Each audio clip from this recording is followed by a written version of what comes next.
Hello, everyone, and welcome to Police Off the Cuff, Real Crime Stories. I'm your host, retired NYPD Sergeant Bill Cannon, a 27-year veteran of the NYPD. Folks, news tonight, sort of breaking news, but news that I think we all fully expected. But the Oklahoma State Bureau of Investigation has confirmed that the bodies found in rural Texas County have been identified as missing Kansas moms, Veronica Butler and Jilian Kelly.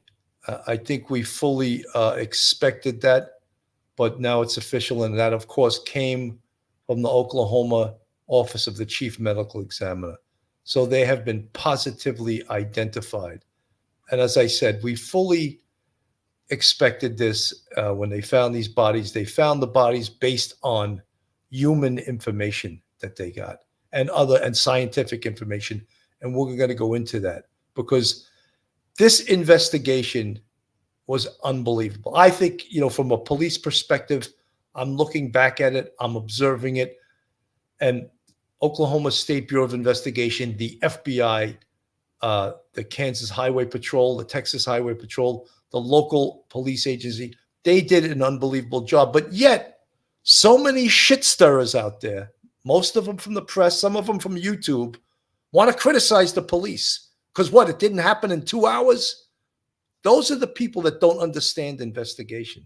Those are the people that really need to sit back and look, listen, and learn, because it pisses me off.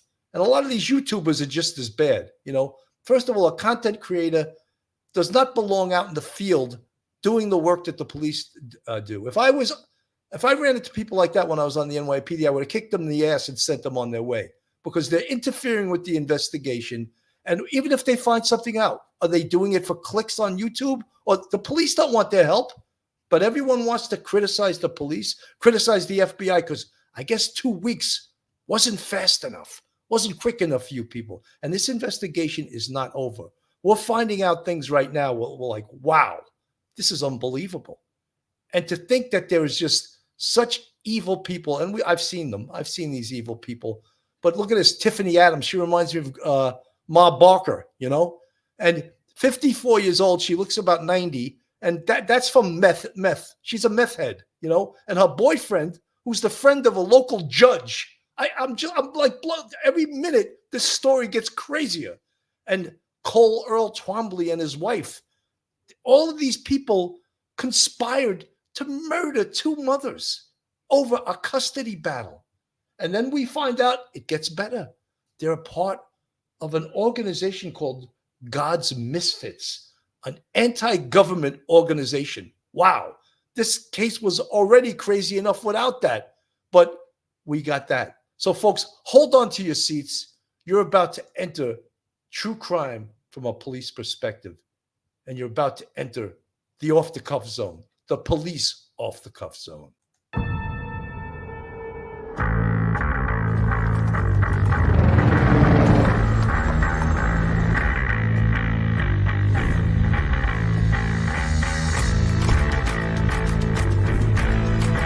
There has to be some common sense.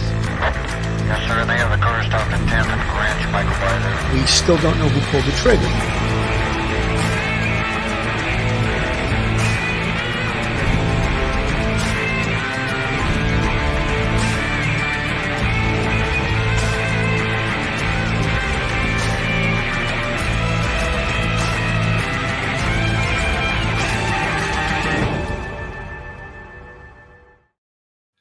I want to get right into this with my co-host, because I have super co-hosts tonight. And in fact, Bobby Chacon from the West Coast, I call him usually about a half hour before the show. And he's like, oh yeah, I'm just getting out of the gym. And he always makes it. I'm like, Bobby, you're great. So that's the way I roll. And, I guess the guys that roll with me roll the same way. So with us, retired NYPD Sergeant, professor at Albertus Magnus College in Connecticut, attorney. Welcome to the show, Professor Mike Geary. Hey, Bill. Good evening. Thank you for having me on. Welcome, everyone. It's great. And from the West Coast, or the left coast, whatever you want to say, but former FBI agent, scuba diver, attorney, jack of all trades, former writer for the show Criminal Minds, Bobby Chacon. Welcome to the show. Hey, boss. Thanks for having me. Bobby, I Bobby, hope good you to got a see good you. pump at the gym, because the women that watch my show like to see you coming in with, your New York Giants shirt and all of that. Yeah. I'm representing the Giants. I'm a lifelong Giant fan. Great to see you. Anyway, this whole case is unbelievable. As you heard in my opening monologue, it's no longer a mystery. We know for sure they've identified these two ladies. May they rest in peace, Veronica Butler and Jilian Kelly. And, some of the things we're finding out now are just so baffling. And I guess maybe not so baffling in rural Oklahoma, maybe, where these people live. But it seems when you look at these folks on the screen, they're pretty scary. I mean, and I mean, grandma is 54 years old. And as I said, she looks like she could be 84, and you don't get that way through clean living. You don't get that way through going to the gym every day and eating yogurt and that kind of stuff. It seems like there's some drug abuse here. And, everyone in this community that's questioned seems to be terrified of these people. And that's one of the reasons I think that no one early on wanted to cooperate. Now, Bobby, I'm going to direct this at you. Now we find out they're in this anti-government group called God's Misfits. But yet, I don't think they were on the FBI's screen, and that's not unusual because, look, there's gangs across every city in this country that are a gang, but no one knows about them. Your thoughts? Well, I mean, yeah, they're misfits, no doubt. So I think the term fits. I don't know about God's misfits, but they look like a bunch of misfits. So, like, for the FBI to kind of pay attention to all these different white trash tweaker groups that are out there doing whatever. I mean, if they're committing crimes, that's one thing. But I don't think that this group was any criminal mastermind, as evidenced by the quick arrests in this case. Right? These guys weren't. These men and women were not out there causing a lot of havoc and undermining the government. They did, they looked like low information people. And yeah, look at them. I mean, it's just, I hate to judge anybody on their appearance, but I will judge these people on their appearance. And I can tell you that until they're found guilty by, beyond a reasonable doubt in court, they're presumed innocent. But with the speed of the investigation and what we're hearing as far as a witness, it's pretty clear what happened here. The minute I heard there was a nasty custody battle going on, I go, whoa, there you go.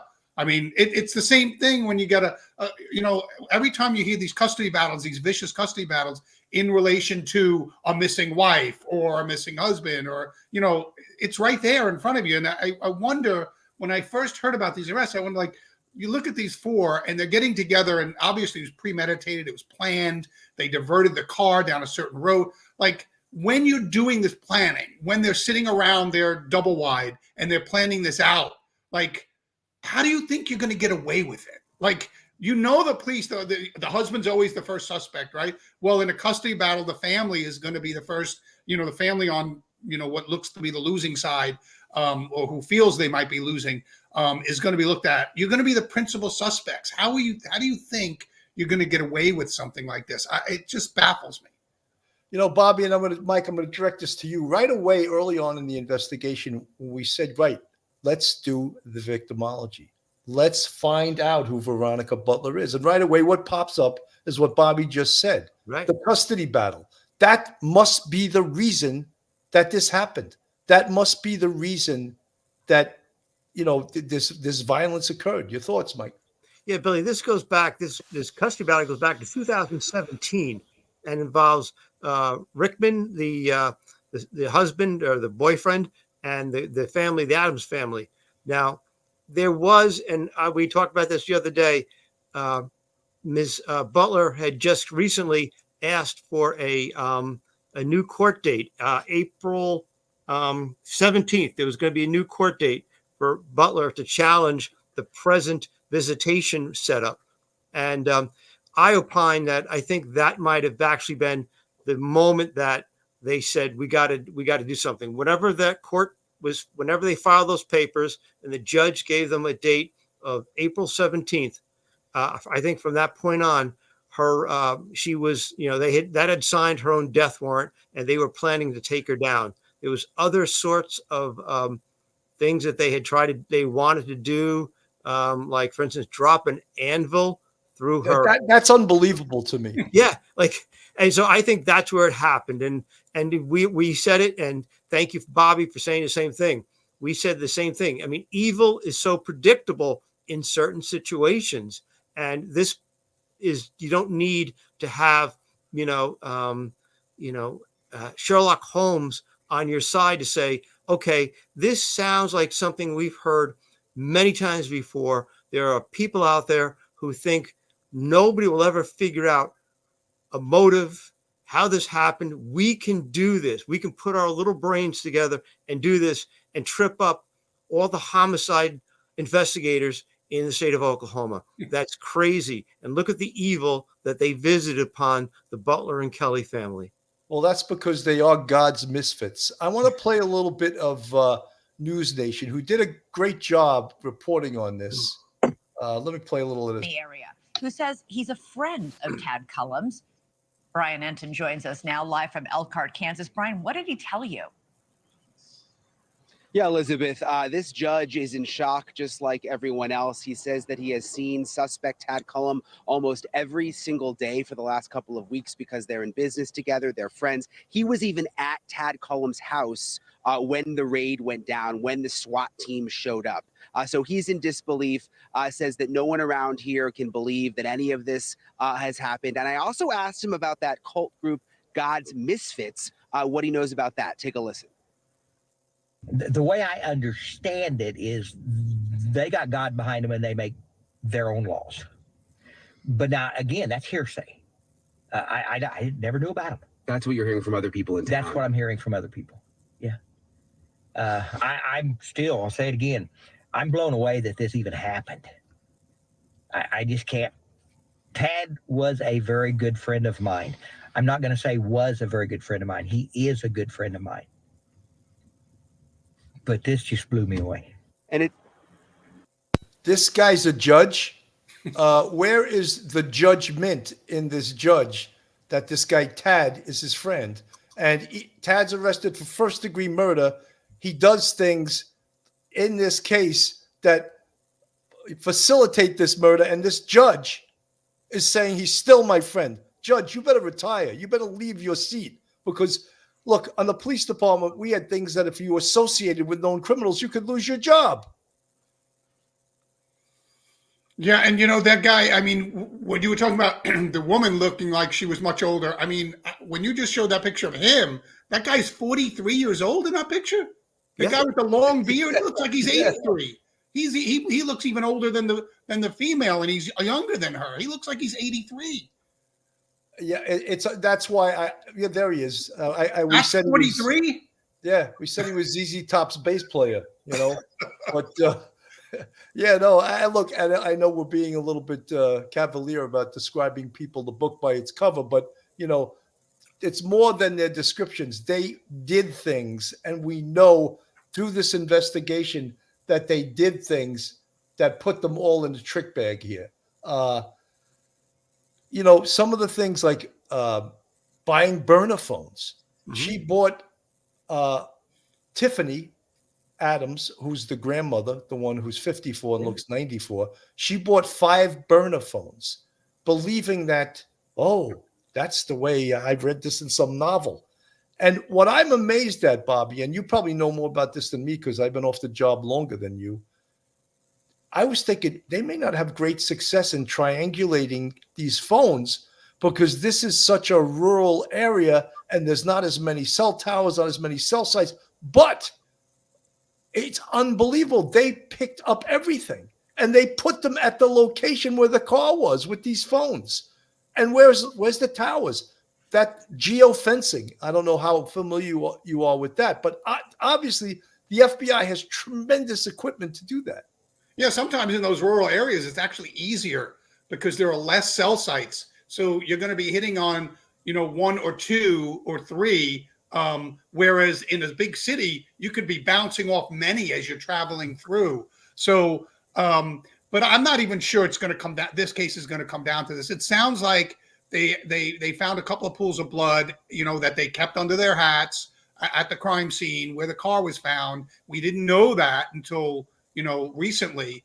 I think there's a good deal of physical evidence, and marry that with a witness that's going to tell the narrative of this story. I don't know. I was just a juror last year on a murder one trial, and we had to deal with a lot of cell phone data. It was a 5-month trial. I was on trial for 5 months. Wow. And I was a juror, and it went forever. We had all kinds of cell phones, tower testimony and stuff. I don't think this case is going to be made that way. I think this case they've got one main witness that tells the narrative, and that narrative is going to be supported by the physical evidence in this case. Just the fact that they bought those burner phones goes way down the road of premeditation. I mean, this is going to be an easy case, I think, to prove premeditation. And I don't know if Oklahoma even has the death penalty, but certainly they actually do. Yep. They do have the death certainly penalty. That premeditation is there. If there's ever a case where people should face the death penalty, it's a case like this. There's so much premeditation here. You've got, a victim that didn't even have anything to do with this case other than they were kind of a supervisor of the custodial visits. I mean, these people are so cold-blooded that they wouldn't even mind taking the life of somebody that's completely disconnected to their family and to this controversy. Collateral damage, if you will. And anyone that cold-hearted, I mean, should face the death penalty.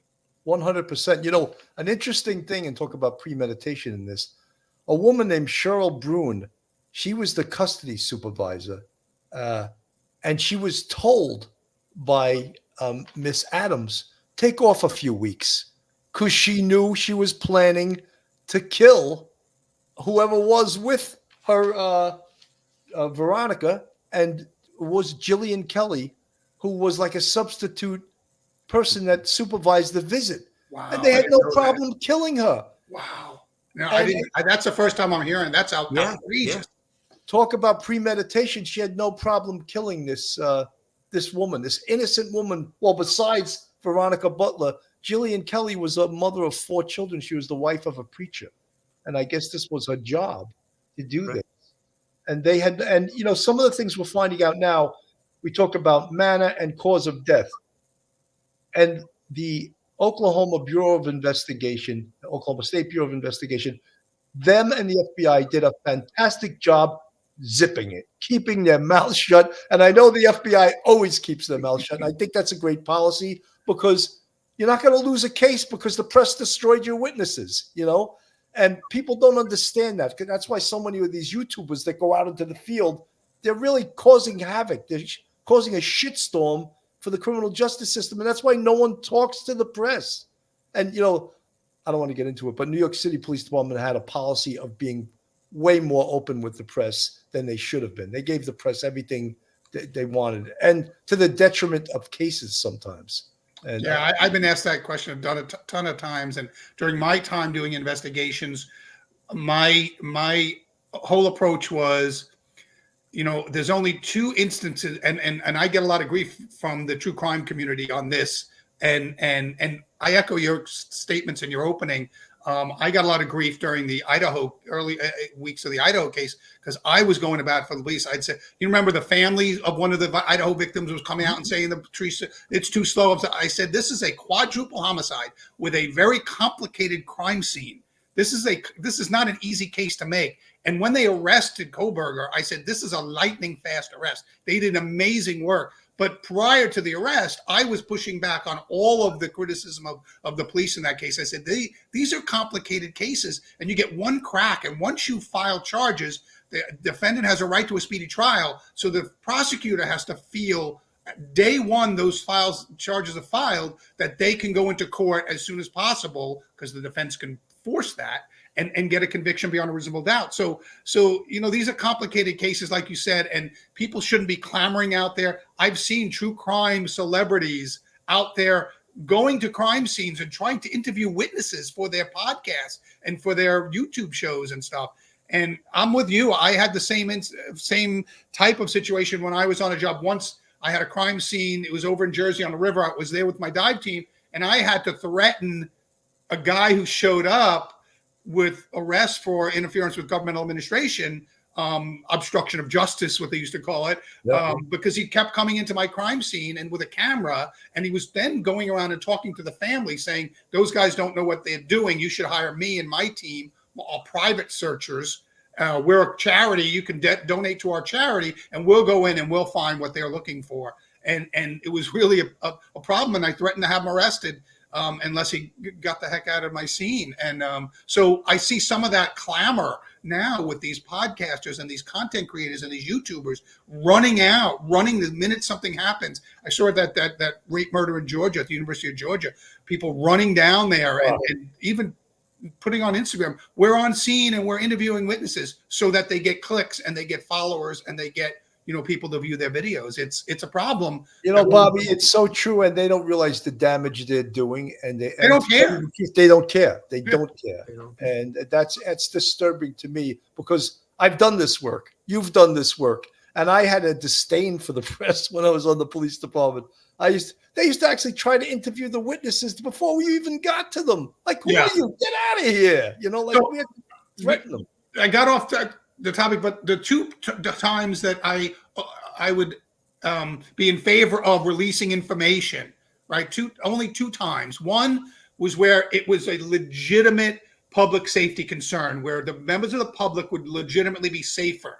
Now when I say legitimate, because the press always says, it's public safety, but it has to be a legitimate reason that the public would be safer if we put this information out there. That's one. The second one is if it had a strategic advantage to my investigation. In other words, if I release this piece of information and I'm watching somebody to see how they're going to behave once that information goes public, something like that, if there was a strategic benefit to my investigation, those are the only two instances in which I ever favored releasing information to the public, the press, even the family of potential victims, because you and I, we all know that sometimes your victims come from the same family. I mean, your suspects come from the same family as the victims. So I always was careful with how I approach the family and talk to family members as well, because you never know. Absolutely. Some of the new things we found out too, and we talked about early on, they didn't come out with a manner of death and a cause of death. Now, the manner of death, they really came out real early, because these people were arrested for murder, but they said, it hasn't decided yet. Of course it was. They're arrested. They're under arrest for murder.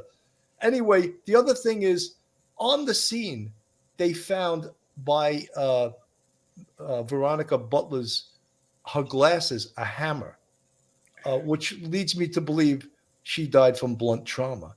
And then Jilian Kelly, they found a magazine inside her purse, but no gun. So supposedly she carried a gun. My question was, did they disarm her or did they shoot her? Because initially it came out that the cause of death was a shooting. And I had spoken about, and Mike had spoken about, well, potentially inside the car there could have been high velocity blood spatter and maybe ballistics inside the car. But finding a hammer on the scene leads me to believe that this was up close and personal, which it was, and potentially Veronica Butler was beaten to death. Mike, your thoughts? Yeah, Billy, early on, probably within several minutes, when the car was found by the Oklahoma, the county police, and they called the Oklahoma State Bureau of Investigation, and they were great. They did a great job. They preserved that scene.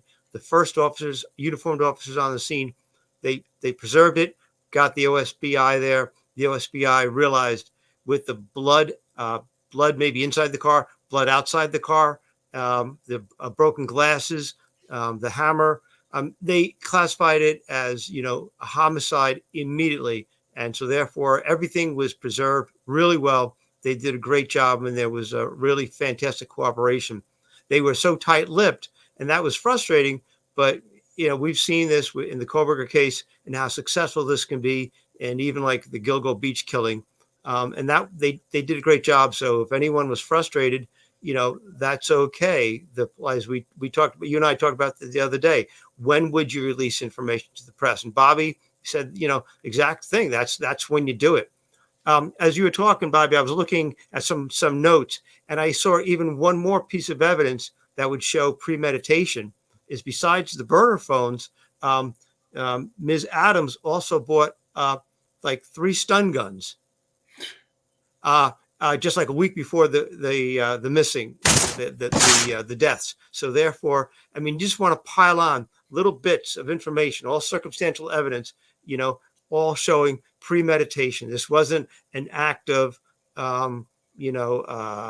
instant sort of temporary insanity where somebody's passions are inflamed and, somebody strikes you and you strike back. No, this was cold-hearted, cold-blooded, premeditation, probably at least several weeks before the day that they did it. Really, really sad. Mike and Bobby, at 9:42 on the day they went missing, which I believe was the 30th of March,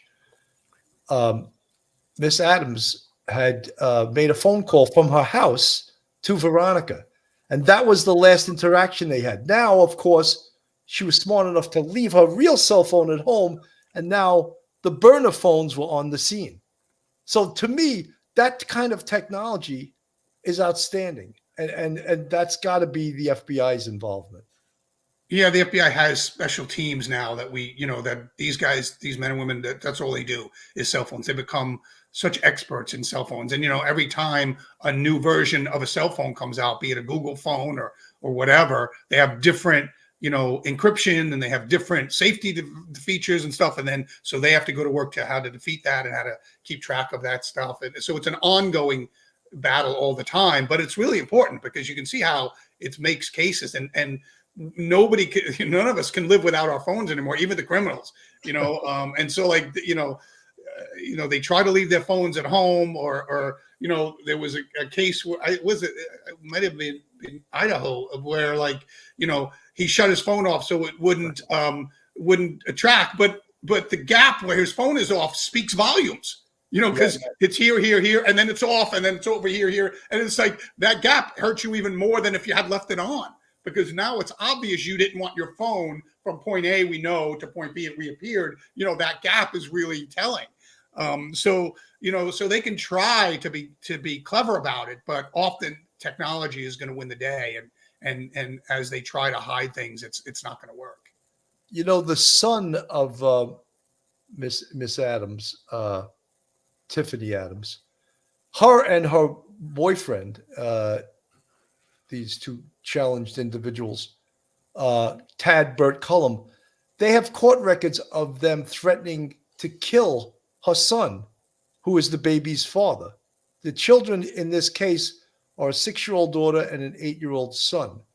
And as Mike said earlier, this went back to 2019, but they have on record. So this guy, Tad Cullum, who this judge is proud to call his friend, had a record, in a court record, a family, that he and Tifany Adams threatened to murder the baby's dad.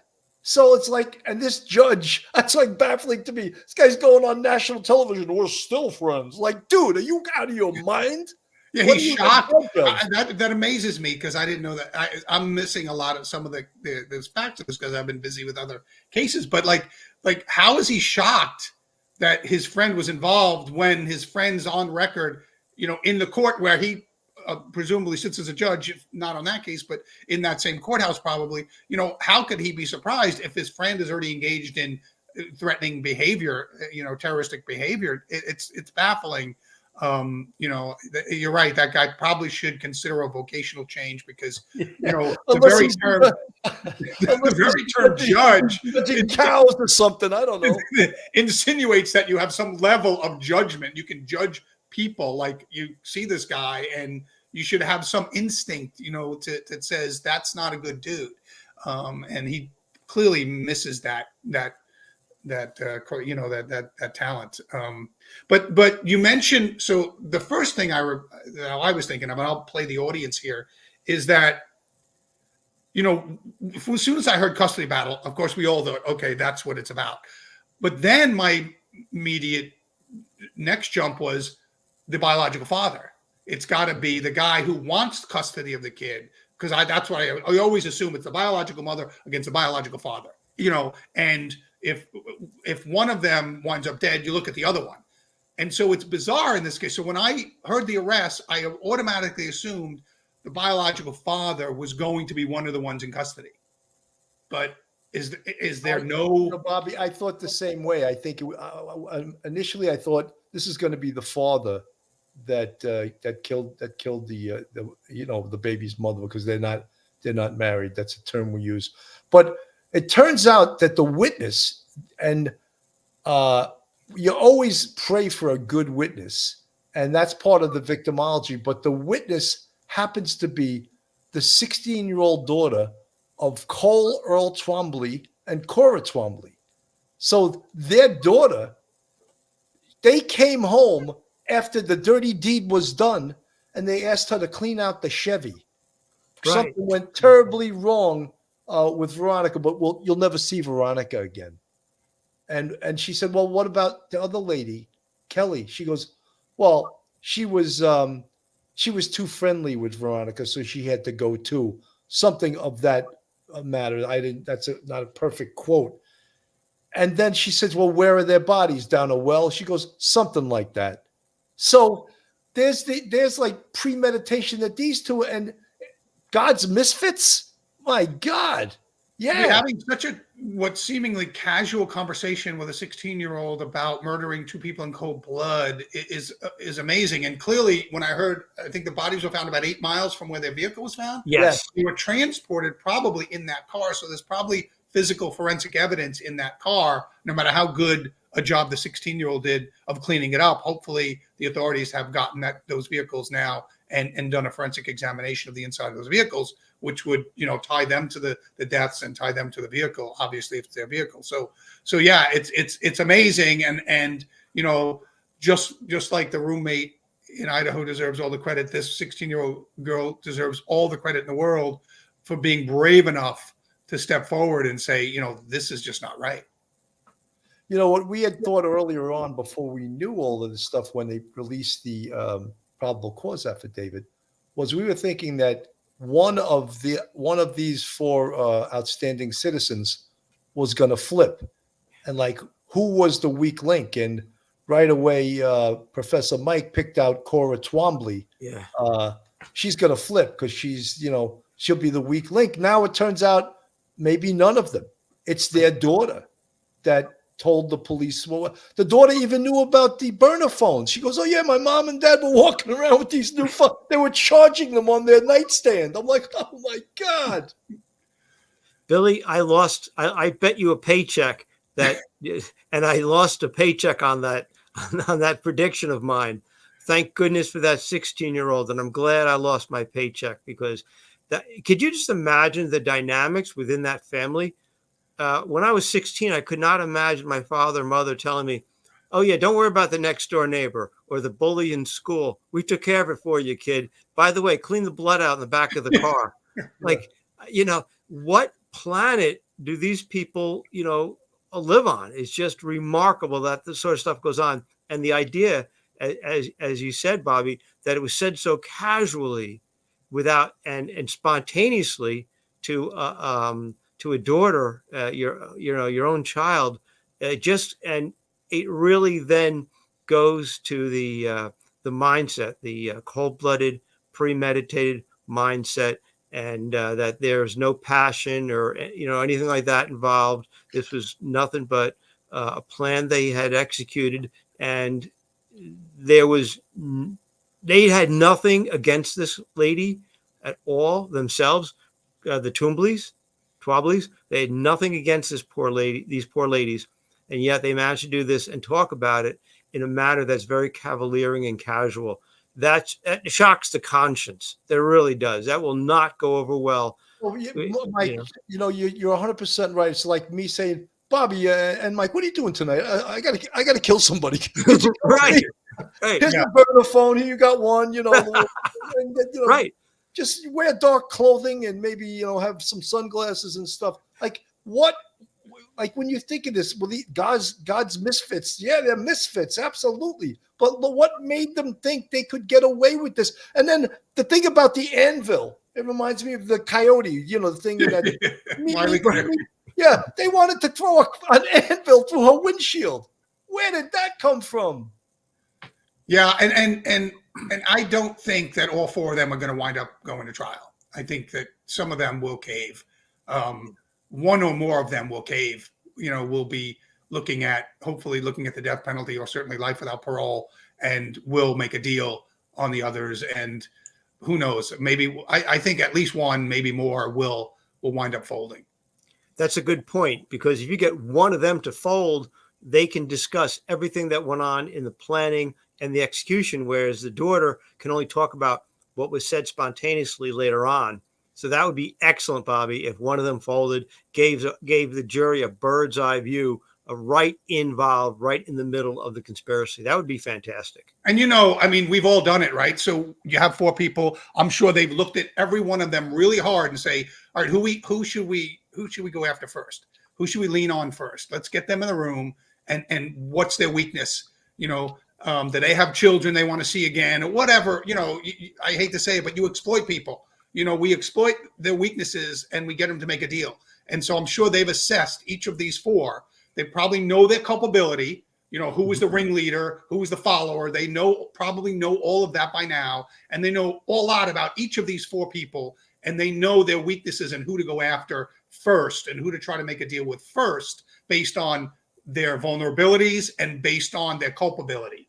And so they're assessing all that with the prosecutors and say, okay, this is the one we want in that room now. Let's go hard on them first. If we can't break them, this is number two, this is number three. But I'm sure that assessment has been made. Right. 100%. I want to play. This is Mary Ellen O'Toole, and she made this prediction, and this is why I like people that know about investigation. I hear a lot of these YouTubers, and they're just in la la land with some of the stuff they report. But this is, she's a professor of criminal justice, PhD, and a former FBI agent. Ellen O'Toole, retired FBI special agent. Now bring in Mary Ellen O'Toole, retired FBI special agent and director of the Forensic Sciences program at George Mason University. Mary Ellen, thanks for joining me this morning. Talk about a weekend. I mean, in just a couple of days, you had 4 arrests and the discovery of what will likely be the bodies of the 2 moms. We're expecting that press conference today from OSBI. As a retired FBI agent yourself, what are you expecting to come of that later today? What I would be expecting at this point, short of any additional information in the next couple of hours, is that they will have identified the 2 bodies that they found. They will provide the cause of death. To me, it was really interesting that they already established the manner of death, homicide, before they even found the 2 bodies. So they must have a lot of forensic evidence there that allowed them to reach that conclusion. But I would expect that they will finalize that. They may amend the charges as well. Those are very serious charges to be filed preliminarily. So we'll see whether or not they will amend those charges based on what they've learned happened at that crime scene. Yeah, and you bring me to my next question with the charges and the evidence. The suspects were all charged with a couple counts of first-degree murder, kidnapping, conspiracy to commit murder in the first degree. Just based on hearing that, what would evidence have to look like, Mary Ellen, for investigators to bring those charges against them and take them into custody? Such a great question. It would have to be pretty significant. It would have to be information that came from probably several sources. One of them would be the forensics. That would be very important. And it sounds like they were able to determine a lot from the vehicle. So the forensic evidence is going to be very important and very critical. But secondly, they probably had human source information. And by that, I mean, when you have 4 people who possibly couldn't be involved in something like this, especially something where you're looking at the severest of charges, it's not unlikely that somebody talked in order to even reduce their charges, or that somebody told somebody else and it ends up on Facebook. So I think they probably had that information as well, so they could put the 2 together. But looks like authorities were absolutely confident that they got it right, again, before they even identified the 2 bodies. Yeah, I'm curious what these 4 are saying just behind the scenes here. So I think she predicted that, obviously she's experienced, and that's who I like to hear from on YouTube, because so many times you have people go just inventing shit, and it drives me crazy, And for example, you know, and there was someone in the chat right now who sent me an email, and I really appreciate her. If I can find her, I don't know if she wants to be identified. Lisa Nia, Pastor Granny and her bad BF Tad both had money and don't need more. Who knows what they did to make it? I'm sure doing bad there too. What she was speaking about was this area, the whole people talking about this case. You know, you spoke about Idaho, and 6 weeks, people were freaking out. Is this a cold case? Should we bring in the National Guard? Should we bring in the Army, the Navy, the Air Force, the Marines? You know, and people like you and me would say, shut up.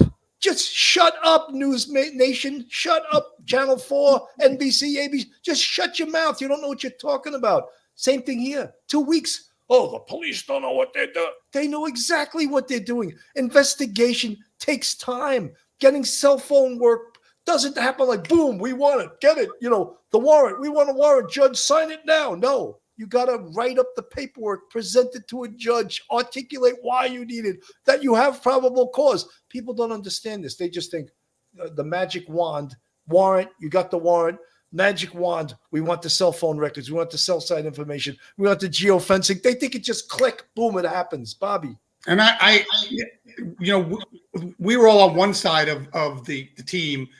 And I always try to relate this to people like we probably on the law enforcement side reach the point where we think arrests should be made before the prosecutors feel comfortable lodging charges, because they're the ones that have to get their butts up in court and get a conviction, right? So, you know, I've been in many times where I'm like, we have enough, let's go. We have enough, let's go. And the prosecutors, no, I want more, I want more, I want more. And it's always a little bit of a push and pull there. And I understand, you know, we respect each other immensely, the prosecution side and the law enforcement side. So you know, oftentimes the police are ready to go and the prosecutors want a little more. They're waiting on one more lab report, or they're waiting on one more expert opinion, because they're the ones that have to get the conviction, and it's egg on their face in court if they get acquittals. So, you know, it just because nothing has happened doesn't mean they're not close to an arrest, or the police are at the point where they think they can make an arrest. But again, an arrest, the threshold to make an arrest is different than the threshold to get a conviction. And the day you make an arrest, the prosecutors often want to be comfortable enough that day they can get a conviction because of speedy trial rules and stuff. And so, you know, people have to understand that the police have to, they're getting all the evidence, they're analyzing it, but they're also working with a prosecutor, you know, who is looking at it from a bit of a different viewpoint, a different perspective than us on this side of it look at it. They're thinking courtroom, they're thinking, you know, suppression hearings, they're thinking the whole big picture down the road. And I think sometimes the public doesn't appreciate that dynamic that's happening. 100%. And I think it's also the nature of human beings with this instant gratification world we live in, you know. I mean, you know, you want directions, you don't go ask Charlie on the corner, you just go put your GPS on, right? I mean, I was always getting lost. Before GPS, I was lost everywhere. And kids don't understand the old jokes about the man not wanting to ever ask directions. You know, you stop, you see somebody outside the road, you roll down your window and you ask directions. Kids have no clue about that. Like, why would you do that? Like, they don't have it. That's the way we used to do it. If you didn't have a, you know. Well, now you teach kids, if some adult approaches in what's direction, he's a pedophile. Yeah, you know? speed off. Get away from that guy, you know? Yeah. Now we have GPS. I want to play a little bit of this. This is Brian Anton. They show a little about where, not directly, but close to where they found the bodies. Butler and Jilian Kelly, who were last seen March 30th, investigators recovered 2 bodies in the area over the weekend. And while they have not yet been positively identified, 4 people are now charged in connection to the disappearances. And we're finally learning some more about them and their pasts. News Nation senior national correspondent Brian Anton now live there in Oklahoma. Brian, obviously this case continues to unfold, to develop. What is the latest there as of right now? There's been shocking developments, it seems like, every day, Nicole. Sorry to join you from the car. We've been racing around, chasing different leads, going back and forth between Kansas and Oklahoma. All of this happening really right on the border between the 2 states. I want to show you, though, we have some new video, this right here. This is video from one of the properties. That's the trailer belonging to Tad Cullum, who's the judge's friend. That is perhaps the vehicle in which they transported the bodies in. And the judge is still friends with them. That's, they're all buddies. They're all drinking buddies. Connected to one of the suspects. His name is Tad Cullum. He's the boyfriend of Grandma Tifany Adams, who's sort of been at the center of this whole thing. We were over at that property. There were a number of police officers there, and they actually towed, you can see right there, they were towing a white trailer. There is something significant about that trailer, we are told, and that is the reason police wanted to take it into evidence. And what's interesting, Nicole, is we have heard from witnesses that they saw that white trailer in the area of where the two moms were killed. So it is possible that that is the trailer that was used to transport the bodies. That is obviously something police are investigating right now. Again, it's been a wild couple of days as this has come together. Grandma Tifany Adams had been planning to kill the mother of her grandchildren. According to the affidavit, there was this very, very contentious custody dispute that had been ongoing. That seems to be at the center of this whole thing. We've learned that there was a previous attempt and plan to actually kill the victims before. That's something that we continue to look into. And actually all four of the suspects will be in court tomorrow. So hopefully we'll learn a little bit more, Nicole. And there are so many layers to all of this, because as we can see on our screen at the bottom, they were God's Misfits group. This is a religious cult group. What can you tell us about it? Because the accused killers are allegedly part of this group. Yeah, so this is apparently a very, very secretive group in this area. We did not know that this was part of the puzzle until the affidavits came out. And this is something that investigators discovered that all four of the suspects had in common. Again, the name of the group is God's Misfits. And we are told that it is an anti-government group that has a religious affiliation. They hold meetings in the area. And again, all four of the suspects, according to police, were a part of this group. Now, did it actually really have anything to do with the murders? That we don't know. Again, all indications are that the murders were really focused around this custody dispute.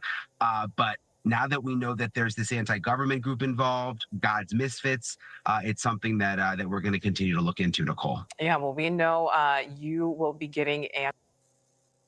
So, it's an amazing thing, and just a little aside to this. The New York Times would have never, ever written a story about this. They could give a shit about something happening in Oklahoma. But because of this God's Misfits thing, they were all over it. Because, this is a white supremacy group. Let's write a story on it, because it fits our narrative. And sure. I mean, they're going to get readers if they can say it's some cultish religious, because they're anti-religion. They're always going to, go for that headline. But let me play audience more again to you guys, because you've got more information on this. Because the things that there's two questions I want to ask you guys. One, the grandmother of the children, the 6 and 8-year-old, number one, was she a party? Because sometimes grandparents can sue for custody. Was she a party to the custody battle? And number two, if not, either way, is the biological father under any suspicion? Or did they just take this on their own? No, Bobby, custody. The biological father is in rehab. He's obviously, he has a criminal history himself, but he was fighting against that's his mother. He wanted, the custody was for him, but the grandmother, who was his mother, had custody right now because he was in rehab. Okay. But the Veronica, the child's mother, the two children's mother, she was trying to get more visitation and ultimately maybe get custody. So from the grandmother who currently yes, from the grandmother, right. Yes. Okay. Right. Okay. And that is where the contention and this whole thing came from, is that, I don't know how the grandmother just thought she was now Ma Barker and she was going to just take out her her son's baby's mother, because they're not married. And I know that we'll get criticized. I don't care. You could see she's got drugs written all over her face. Yeah. I saw a picture of her from like 4 or 5 years ago. She was actually a very pretty woman. She looked good. So she must have got hit with the meth head a couple of months ago, or a couple of years ago. And Tad Cullum, if she's a meth head, what do you think he is?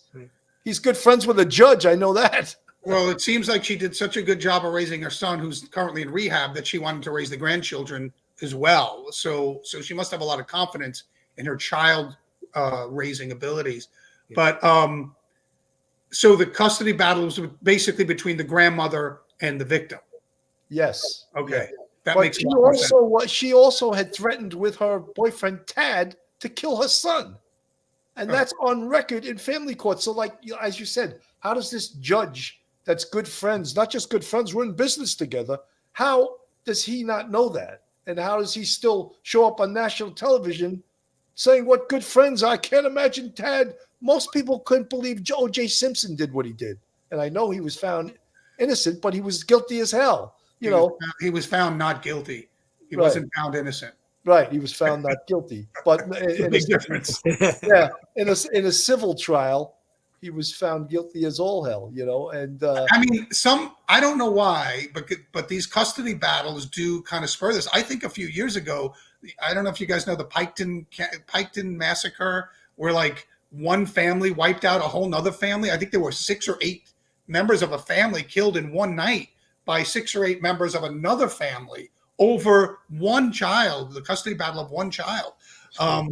It's a very famous case in true crime. They moved the family that committed the murders actually moved to Alaska, thinking they got away with it. They moved back, I think it was Ohio. I saw a documentary on it, but it was like one night they went to 3 or 4 different locations and killed 8 family members of the opposite family, just over one small child's the custody of one small child.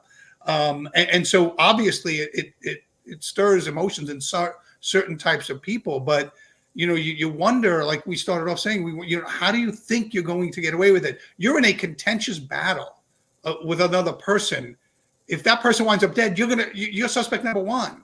I don't understand the mindset of, I get it, trying to make it look like an accident. The anvil thing is out there. It's out there. But I understand the concept of it. I understand the concept of, hey, let's make it look like a mischievous accident from some teenagers throwing something off a bridge of an overpass. I get the concept. But this, what were you thinking? It's a rural area. There's not many people out there. There's not going to be many people. It's not going to be like a random person that gets shot in New York or San Francisco or something, or Chicago. I don't know. It baffles me on how they're planning this and thinking that they're actually going to get away with it. this is right from the affidavit. Her son's last name was Rickman. Rickman's grandmother reported in February 2024, and I'm not talking about Miss Adams. That's his mother. Right. The other grandmother. Yes. Rickman told her that they didn't have to worry about the custody battle much longer because Adams had it under control. That Adams knew the path the judge walked to work and we'll take out Veronica at drop-off. She actually said that. So it's like this lady thought she was Ma Barker or something, you know. Rickman was confirmed to be in rehab facility in Oklahoma City at the time of the disappearance. The children were in custody of Adams.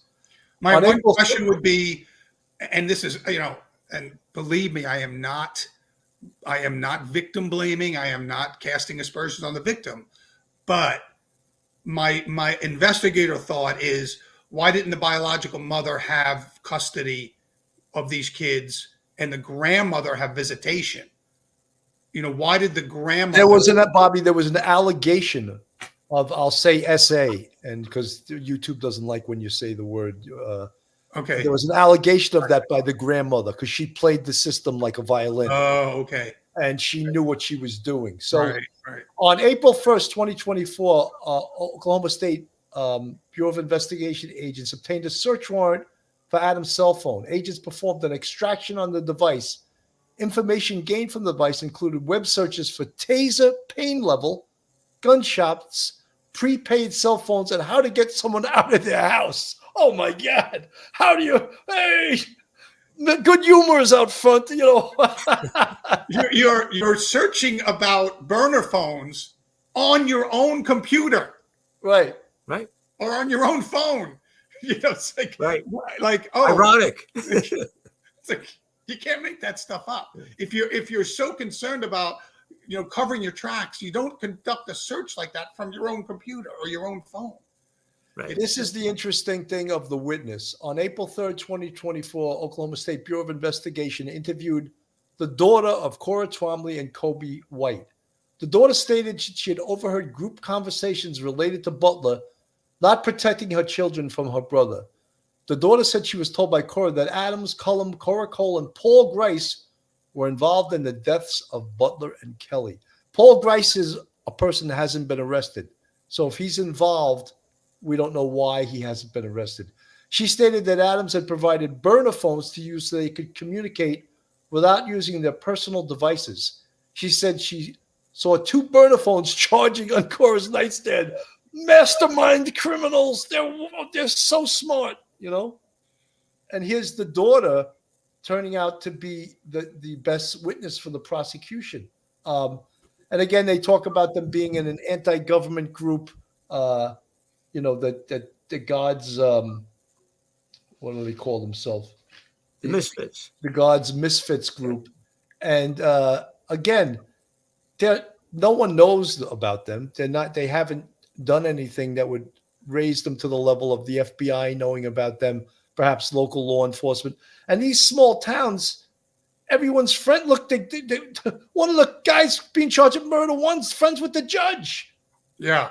I mean, and there's no allegation that this group had anything to do with it, or these 4 people's membership in that group had anything to do with this murder, had anything to do with them motivated to do this murder. They were just part of a group. They were, right. It's just like being part of any group. It sounds like a wacky out there group, but there's no connection between the murders in that group or these 4 people's membership in that group and these murders. I mean, it's pretty clear that these 2 people were embroiled in a pretty contentious custody battle, and that's the motivation. You wonder why their 2 friends would allow themselves to be enlisted in this. What emotional stakes did they have in this case where they're willing to kill, or at least take part in the conspiracy to kill? And by the way, every one of these 4 are as guilty as any of the other 4.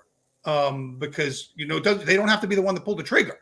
They're all guilty of murder if the evidence supports that they're part of that conspiracy. Right. So what would possess 2 people that have no blood relation and seemingly no emotional detachment to this child that's the subject of this custody battle to allow themselves to be enlisted in a scheme that's going to end their lives as they know it? So it's bizarre to me. It's bizarre to me that people would commit murders like this, but it's even more bizarre to me that 2 people unconnected to the custody battle would allow themselves to be enlisted in this thing. What did they stand to gain out of this? Right, exactly. That's baffling. Folks, I got to go to a quick commercial. Folks, this is Police Off the Cuff, real crime stories. If you like real crime, true crime from a police perspective, then you're in the right location. And if you're not subscribed to us, go on our YouTube, hit that subscribe button, give us a thumbs up, ring that bell, hit the like button, share us with your friends and your family. If you want to contribute to us financially, we have a Patreon with 3 different levels, which we give extra content to. And we also have a YouTube channel membership with, count them, 5 different levels. And we appreciate all our friends, our fans, our subscribers who support the Police Off the Cuff podcast to bring you true crime from a police perspective. Yeah, I mean, I'm so baffled by this. But the thing is, Bobby and Mike, this isn't over.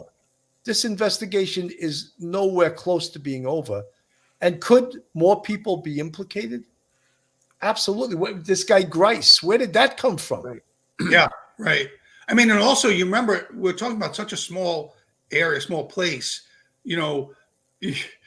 Wherever they got these burner phones, they probably already talked to the guy that sold them the burner phones, because there's not that many places to go to in such a rural area. I think it was like a Walmart. It was like a Walmart or something. Yeah, I'm sure like they have video from that store of them buying those phones. They've got the receipts. Even if they paid cash, they probably kind of knew when, because it's not like buying burner phones in New York City, right? I mean, they're going to track that stuff down because there's just so many less places to do this kind of stuff in a rural area. So I'm sure they're going to have a lot of that stuff backing her. So again, it's not just one witness. It's probably more than one witness. We know about the one.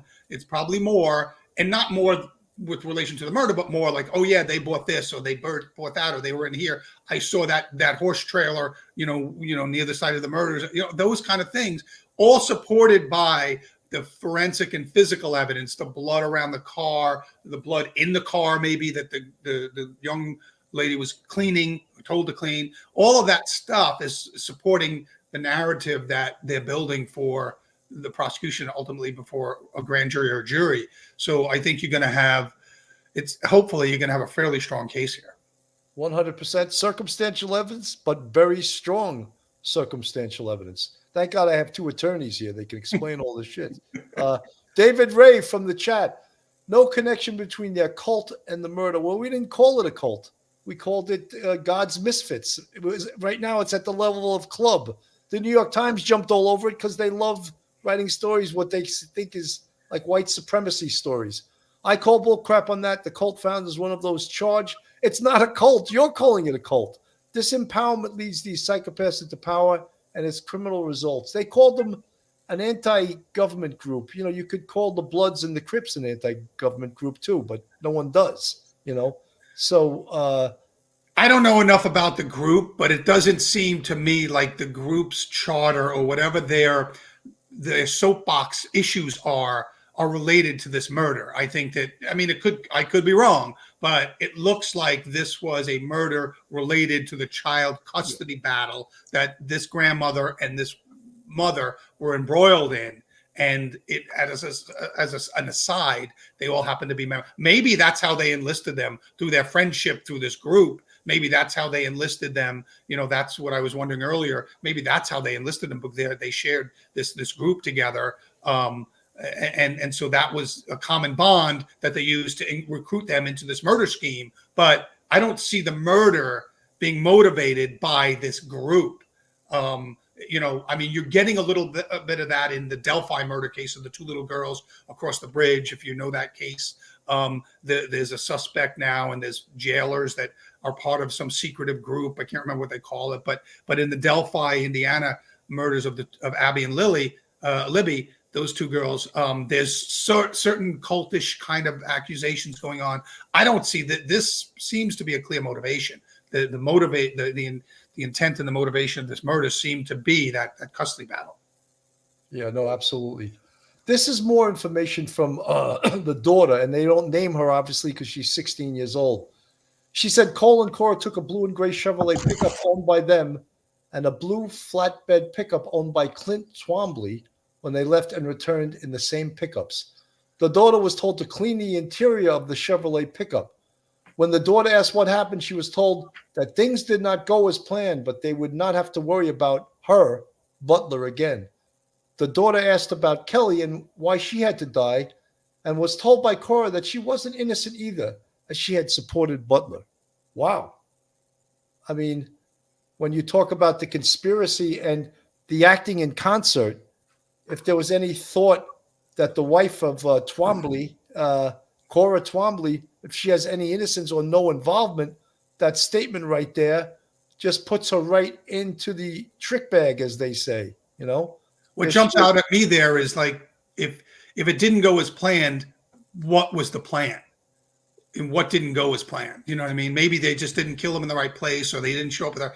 I don't know what obviously, if they're talking to one of these people and they cave, they'll know what the plan was and how they deviated from the plan. But I'm pretty sure the plan all along was to kill them. Maybe they didn't kill them at the place they wanted to or in the way they wanted to, but I'm pretty sure the plan all along, based on what we've seen and what's been reported, is that the plan all along was to kill them. I mean, what else were you going to do? That's why they wanted the escort, the woman Kelley, and not Broom. Right. Yeah. They didn't want her there because they didn't want to kill her. Right. Exactly. So, but they were fine with killing the other one. Right. Right. So I think that things didn't go as planned just simply means they weren't able to kill them in the original manner and way in which they were hoping to. But that's inconsequential to getting convicted for murder. The daughter asked Cora if their bodies were put in a well, and Cora replied, something like that.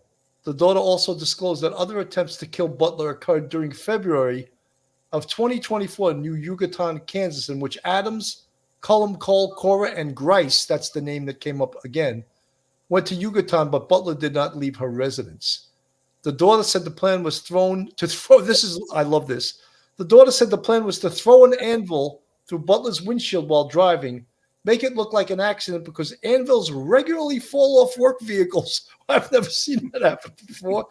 Documents reveal the OSBI investigation showed that Adams searched for gun shops on her cell phone. A search of local gun shops showed Adams buying 5 stun guns in Guyman on March 23rd. So all of this, again, circumstantial evidence, but pile circumstantial evidence on top, and it becomes tremendously powerful. Professor Mike. Yeah, Billy, we've talked about this because, until you get an eyewitness to break down and give actual testimony, that would be direct evidence, or if you had a video of the actual execution taking place. But other than that, there's mostly circumstantial evidence, DNA evidence, fingerprint evidence, ballistic evidence, cell phone data, all of this stuff. But so long as it leads an ordinary, reasonably prudent juror to believe, based on using their common sense and life experience, and they put together some logical steps, that one piece of evidence, allows them to conclude that something else happened. And so you pile this all on, and every once in a while you get people say, oh, no, this is a really weak case. There's nothing but circumstantial evidence. Oh, no. Yeah? Oh, yeah? Absolutely. Circumstantial evidence. The Kohlberger case, it's all circumstantial evidence. Look how amazingly powerful the evidence that they have again in that case is. So whatever people say, oh, there's no direct evidence, it's a weak case. No. Circumstantial evidence can be even stronger because sometimes it doesn't involve a witness coming forward and saying, I actually saw something, and maybe their memory might be wrong. Maybe there's they have a motivation to give up someone because they were an eyewitness. But when you have cell phone data, it's accurate. DNA data, it's accurate. GPS tracking on the cell phone, it's data. Search warrant for a cell phone. What was going on? What were they looking for on their laptop or on their cell phone? That is all absolutely 100% emotionless, made by companies that, bill people. So it's absolutely 100% accurate. They keep track of this. It can be the most damning evidence of all circumstantial evidence. Absolutely. And eyewitness testimony is often one of the most faulty pieces of evidence you can have and subject to cross-examination.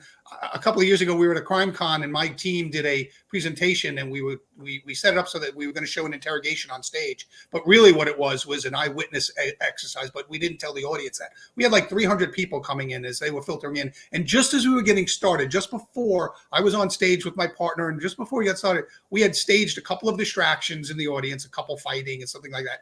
And then we had a loud bang, and we had people come in and abduct a young girl. She was part of it, of course. And they took her out. 4 people from different parts of the audience got together. One person came into the room and they took this girl out. We said, okay. And then we sealed the room and we said, okay, who saw what happened? And we took about a dozen or 2 dozen people into different rooms, and we spent an hour and everybody stayed in. And then we came back with the physical descriptions.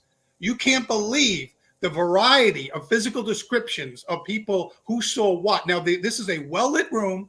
There's no distractions. It's not nighttime. Everybody sees everybody. And, we got, the guy who came into the one person who came into the room, we got 5'4" to 6'2". We got black, we got white, we got a red sweater, we got a black t-shirt. So these are the same people. And really the audience was stunned by the fact that, they just didn't see what they thought they saw, and how many people saw different things of the same incident. So, and then a couple of years ago, I saw a stat where 85% of the faulty convictions, not wrongful, but faulty convictions in California were based on, 85% were based on faulty eyewitness identification. So you're right, Professor Mike, the cell phone data, DNA, that's all scientific, that's all technological, that's solid. Right. A witness, an eyewitness is not always the most solid, even though that's what everybody wants. Right. I mean, we've all seen the grainy bank robbery photos, or videos. A lot of times you can't tell from some of that stuff. But the DNA doesn't lie. The phone records, the cell towers don't lie. They have no motivation to lie. It's, that stuff although it's called circumstantial, sometimes is more impactful than an eyewitness. You know, Bobby, I was always amazed because I did like 5 or 6 years as the RIP sergeant, 2.5 in the 2-4 and then 2 or 3 in the 2-3. And I was always amazed when someone could sit down at a computer and look at thousands of photos. And I would say, once they looked at X amount, their brain turns to mush and they'll never make an ID. Right. But sometimes it'd be like, well, just people would come in the 2-3 and, oh, I know that guy. I know this guy. And I used to find that funny. They knew that neighborhood, you know. Oh, well, there's a very famous sketch of the Unabomber, because it's with sunglasses and a hoodie on, right? That was taken. That was a second sketch from an eyewitness 8 years after the fact, after they gave the first sketch, and then they tried to revive the case because it had gotten so old, and they went back and they got this sketch. It was the wrong sketch.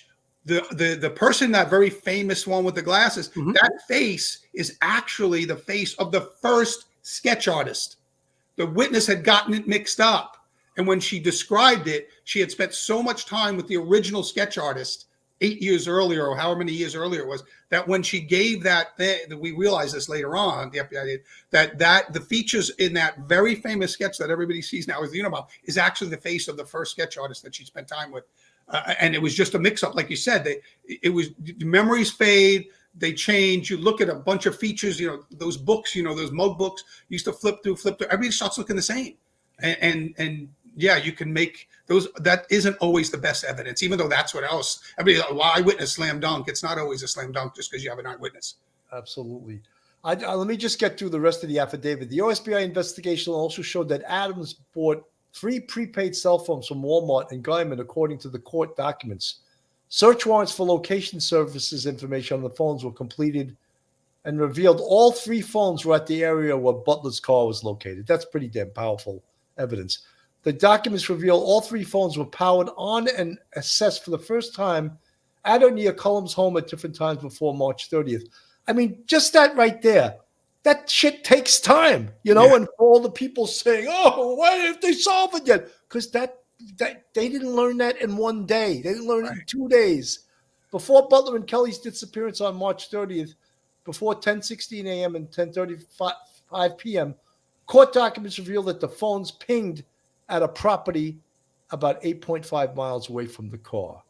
The documents state the property was below a dam in the pasture where fresh dirt work was located. Concrete was moved to or about 150 to 200 yards below the dam, where it was discovered that a hole had been dug and filled back and then covered with hay. I mean, what unbelievable work. I mean, outstanding work. But the science, the art and the science of investigation, and both of them are mixed in there to create the most powerful tool you have, the tool to create evidence that'll get a conviction of these 4 dirtbags that did this, you know. It's interesting you say there's that 5th person, that Grice. I think you said he may have been with them on the first attempt with the anvil, whatever, and there's 4 in custody. And did you say she bought 5 stun guns? Well, here it's saying 3.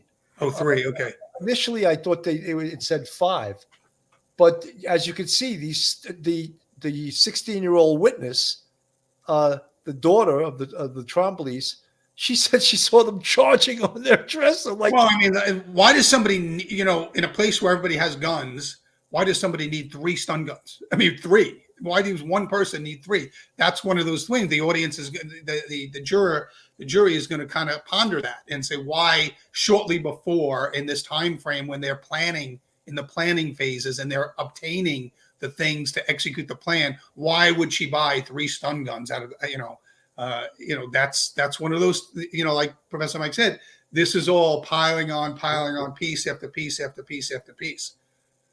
Strong evidence, circumstantial evidences. But again, from the police perspective, we're giving this to our audience and to the YouTube audience. You know, don't listen to people that say, oh, 2 weeks go by, the police and the FBI don't know what the hell they're doing, blah, blah, blah, blah. And you know something? You can't say that when they bring in the top guns immediately. They bring in the Oklahoma State Bureau of Investigation. They bring in the FBI. They have everyone and their brother working on this case. but yet 2 weeks was too long, And look, if these two victims, Veronica Butler and Jilian Kelly, are your family members, then any time is too much. But I think the family knew very early on that they were dead. I think. Yeah. I mean, I was really surprised that too, because, missing persons cases, usually they really go out of their way not to call it a homicide until, they're sure. But in this case, they put that out that they believed they were deceased before they found the bodies. And that told me that they know something they're not releasing. And obviously, we didn't know about the pools of blood, at where the car was found, which is great. We didn't know about the blood possibly inside the car. Having all that information, you realize these people are probably deceased. But we didn't know why they thought that, which is fine. Right, exactly. Robin McCool, please don't forget the flying anvil theory. We were just talking about it. We love that theory. We love the Roadrunner. They must have been watching it too and came up with the anvil theory for making it all look like a freak accident. Love your show. Thank you. Patty Gee, Roxy, I agree they didn't expect Kelley to have a weapon. That's what went wrong. Kelley, Jilian Kelly is believed to have always carried a pistol on her. And they must have known that. They found a magazine in her purse, but not the gun. So they probably either disarmed her or they took the weapon. Right, and they shot her. Yeah. Or she was too slow to the draw. We don't know exactly what happened. Right. But that's why it sort of leaked out that this was a shooting. But I believe perhaps Veronica Butler, it may have been blunt trauma since they found a hammer in the road right near her glasses. Probably why they had stun guns too, to incapacitate them. If they knew, they probably would have known that she had a weapon, that she carried a gun. I mean, they knew her very well. So I assume that the grandmother would have known that the mother carried a weapon. So they probably had to, they probably were going to kind of get up close to her and stuff and then incapacitate her with the stun guns. Well, Bob, one thing I wanted to mention also, besides obviously this is a murder first degree, but what makes it the murder first degree is the underlying felony, which is kidnapping first degree. And a kidnapping first degree has a sentence almost, I think, as bad as murder, doesn't it? I don't know the Oklahoma state laws, but I would imagine, it could be a life term. I would imagine. I think that the murder does probably get you the death penalty, which is what you want to charge them with if you're interested in flipping one of these four. You want to get the maximum penalty. You get them to face the maximum penalty, so it's the maximum motivation for them to make that deal. 100%. Crazy Italian lady, they transported them alive to another location, is my understanding. Crazy Italian lady, I don't know that for a fact. That could be, but all the information, a lot of misinformation comes out over YouTube that people just want to be first and report shit that they heard that has no basis in any truth. And I'm not saying what you just said can't be true. It might be true. It just hasn't been put out there by the authorities. This was posted on Facebook early on in the investigation by Jilian Kelly's mom. So they must have told the family. And if that, in fact, is her mom, and then she posted this, the grandma has confessed to killing both. And I haven't heard that either. No. But from any official source. Right. But, the grandma, we've been calling her Grandma Barker here. She seems to be the catalyst behind this whole thing. She seems to be the most culpable, the person that was the planner, the person that was the mover and shaker. She bought the guns, she bought the cell phones, and she was motivated to have this happen. She was the one that benefits the most from the murders. Yeah, and as you said earlier, why did the others agree to go along with this? Like, what was this? Was this just an early morning walk in the park? I mean, why did they? That's hard to understand. Why they agreed to go along with this? Knowing the penalties, unless you're so convinced you're going to get away with it, which I don't know how you could be convinced of that. But if they convinced you that they were going to be able to get away with it, I guess that's why you do it. But you're not gaining anything. There's no. I mean, we don't know this, but they didn't. There's been no allegation that they offered to pay them to help or whatever. Maybe it was this common bond from this being in the same group. that they wanted to help. And maybe, like you said, the grandmother convinced them that the children were in danger. And so they were motivated by this misguided notion of protecting the children. And maybe that's one of the motivations. That could be. And in addition, Tifany Adams and her boyfriend were considered sovereign citizens. I'd love that one. I would have loved to have pulled one of them over when I was a cop. They considered themselves sovereign citizens. Yeah. They don't go by U.S. law. They don't go by Oklahoma law. I have my own laws. Oh, really? Right. Step out of the car. Put your hands behind your back. I'm going to show you what the law is. Yeah. Oh, but a judge. He may vouch for you now. Send them where they follow Sharia law. Maybe they'll be better off. Yeah, exactly. Let me play a little list from the local news. In Texas County, Oklahoma, and reports back to us now on what he's learned. Max? Yeah, and Lane, this shows you just how desolate this area is. We're here about 5 miles away from where that accident first took place. This is known as the Four Corners area. Now, Jilian Kelly, Veronica Butler were supposed to meet here at 10 a.m., but they did not make it there. Their vehicle was found about 5 miles north of where we're at right now. The signal is so bad out here that we actually had to move because we had SOS phone signal. Now, this affidavit has a lot to break down here, so stick with me on what we're taking away here. Now, Butler was in a custody battle with Tifany Adams. Tifany Adams is the grandmother of Butler's ex-husband, Wrangler Rickman. So they're in a custody battle, and Butler had a normal supervisor she's preferred. Her name is Cheryl Brune. She was unavailable, so she contacted Kelley to do the supervising. That's what that relationship was developed. Brune later then said she was available to supervise, but Adams told her to take a couple weeks off. An interesting note there. Now, Butler told Adams, as we said, 10 a.m. they were going to meet right here. Police did not find the car here. They actually were contacted by family members after they found the car those 5 miles away, as we mentioned. They found evidence of severe injury, blood on the roadway, Butler's glasses in the roadway, a broken hammer, and a pistol magazine, all found. That was found in Kelley's purse, but not the pistol itself. So clear evidence of a crime right off the bat. Now, OSBI interviewed the daughter of Cora Twombly. She's referred to as CW in this affidavit. Now, CW is 16 years old, said she believed Adams, Cole, and Paul Grice were involved in the deaths and that Adams had provided burner phones. CW said the group was involved in an anti-government group here in the area called God's Misfits. They actually had regular meetings at the Twombly's. Now, Cora and Cole came back from the day of the murder at 12 o'clock. This is 2 hours after they were supposed to meet at this location. Cora and Cole Twombly told CW, their daughter, to clean the truck and that she did not have to worry about Veronica Butler ever again. Now, before that, Cora and Cole actually blocked the road to divert Butler and Kelley to where Adams, Coleman, and Grice were. That's when the murder happened. So they were supposed to be at this location where we're live currently. They were then diverted to Adams. That's when the murder takes place. CW also confirmed with the OSBI that an attempt to kill Butler happened in February of 2024 in Hugoton, but Butler did not leave a house. A previous attempt to kill Butler happened back in February of 2024, just months ago. Now, Adams, also through the affidavit, we learned she bought 3 prepaid cell phones from the Walmart on February 13th in Guyman, Oklahoma. All 3 of those phones were pinged in the area where the car was located, then turned off and turned back near a dam 8.5 miles away. They found that dam just 8.5 miles away, as we mentioned, from the location of the cars. The dam had been dug into, they had hay, and that's the last spot those phones were pinged. All of this evidence that we just brought you up from the affidavit is why these 4 arrests were made. These 4 people were charged with murder, among other charges. Now, we were at a press conference earlier this morning. Here's what other law enforcement officials had to say.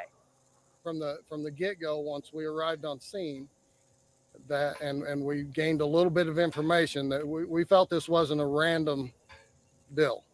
All right, we felt that with some of the information coming in that it was more targeted, and we started to look in those areas that we were pointed to. And now we asked OSBI today as well if they could confirm that those 2 bodies were Veronica Butler and Jilian Kelly. They said they still cannot confirm that, but they did. Well, that's been confirmed now. We know, in fact, that he gave a good sort of summary there, but it's been confirmed now by the Oklahoma Office of the Chief Medical Examiner that those were, in fact, the bodies of Veronica Butler and Jilian Kelly. So we know that. Bobby, I want to just thank you so much for coming on with basically no notice and you add so much to the show, and I like you pumped up. The women love to see you pumped up. You know, someone in the chat said, "Oh, but there's 3 washed up cops." Because we were giving it to YouTubers. Yeah, we're all washed up. Yeah. I'm down in Jupiter, Florida, spending the winter here. That's how washed up I am. Bobby writes for Criminal Minds and writes for TV. Mike's a professor. They have law degrees. We're all washed up because YouTubers are the most successful people. You know, I love that. You know. Some of these people should watch YouTube 24 hours a day. That's look. I like YouTube. I have lots of friends in the true crime podcast world. It's not everybody, but there are a few out there that don't stay in their lanes. But there are many of them are my friends. They have good podcasts I listen to. You guys are the only ones I clear the decks for, though, to jump on because I feel like this is family. And you know, you guys know my background and stuff, and so. I actually did, I think, turn down something tonight. I forget, somebody wanted something. I did something on the Baltimore Bridge this morning at 4:45 a.m. my time because it was an East Coast morning show, so it was like 7:45 for them on Newsmax. So they had me on. Bobby, I would have been like, my Venmo is. Yeah, I only do it. I do it very sparingly that early. Nancy Grace sometimes is around 6:30 my time, but this happened to be 4:30 because it was 7:30 on the East Coast, but they really wanted me. They asked me to do a fair because you know I brought my dive team to the Minneapolis bridge collapse in 2007. So I had my divers in the water on a bridge on the last major bridge collapse, and now the FBI has opened a criminal investigation in Baltimore on that bridge collapse. So we were going over some of the legal theories and the crimes that could result from that Baltimore bridge collapse. You know, Bobby, what's amazing about that was how quickly our government was ready to just pay for it. How about insurance companies pay for it that a big barge hit this bridge and brought it down? How about they pay for it? Well, you notice there was a lot of walk back of those initials. We're going to rebuild everything. And then the city of Baltimore and the mayor, the governor of Maryland, like, whoa, wait a minute with all the, we're going to rebuild it right away, you know, kind of thing. They got to find the resources. I mean, that's going to be a very expensive. I mean, normally when they're building bridges, cities and states have to float bond issues and things like that to raise the funds because it's so expensive. You can't put the taxpayers on the hook because where are you going to get the money from? You're either going to raise taxes or you're going to start canceling some other programs. You know, government has limited resources. So yeah, there'll be, but we all know how long civil courts take, right? So civil cases do not get adjudicated very quickly. And so that could be a long time coming before insurance companies start paying off, you know, and before civil judgments start getting satisfied. So, you know, the government may have to come out of pocket a little bit. And then hopefully, I don't know if they get reimbursed through judgments or whatever. But hopefully they have some emergency funds, but it's going to take a while. Wow. Someone wrote, I don't know if this is true or not, Pumpkin. I liked Pumpkin. The judge was asked to resign immediately by the mayor. He did resign. He should resign. If this is that guy's a joke, you know. That's good to know, Pumpkin. That's great information. I like that, and it's good to hear. It's certainly something that ran through my head when I saw that video report. Yeah, I just couldn't. When I was watching it, I was like, "Does this guy realize what he's saying?" And when he corrected himself, he says, "Oh, I don't mean he was my friend. He is my friend." I was like, "Oh my God, Judge." I think maybe you should, get rid of that title. Show a little more restraint. Yeah, absolutely. Mike, your final thoughts. I just want to say thank you very much for Bobby to come on because you are family, and that's wonderful. So thank you very, very much. Thanks. You're welcome. And I just want to say that everyone should just say a prayer for the families of these two ladies and keep them in our prayers because they are suffering so much. So they deserve any prayers we can give them. 100%. Bobby, you have any final thoughts? Yeah, no, the same thing as Professor Mike. I mean, those two kids, 6 and 8 year old, you know, they're without a mom now. Their dad's not there for them. This is a tough time for a child that age to lose one parent and not have the other parent around. Hopefully they get the support that they need from other family members and from social services and from the public because they're the victims here now. I mean, obviously the two victims, my heart goes out to those two victims and their families, but we've got two kids now that are going to have a lot of adjustments made in their lives so that they can have normal lives, if you can even consider it a normal life, when your grandmother kills your mother. So yeah, my thoughts are with those two kids, and hopefully they're getting the support that they need. Very well said, 100%. And let me just put up their pictures. Rest in peace, Veronica Butler and Jilian Kelly, and we pray for your families and your souls. And this is a horrific case, and brings us right back to what we used to do when we investigated homicides. And my initial monologue for this was that the police, the Oklahoma State Bureau of Investigation, the FBI, all the police agencies that worked on this did an unbelievable job. And you amateur investigators, stay the hell out of their way when they're working, and don't think that your need for information should supersede their need to solve this case. So, folks, thank you very much, everyone, for tuning in. Have a great night from Police Off the Cuff, and God bless everyone. Okay. One episode just ain't enough.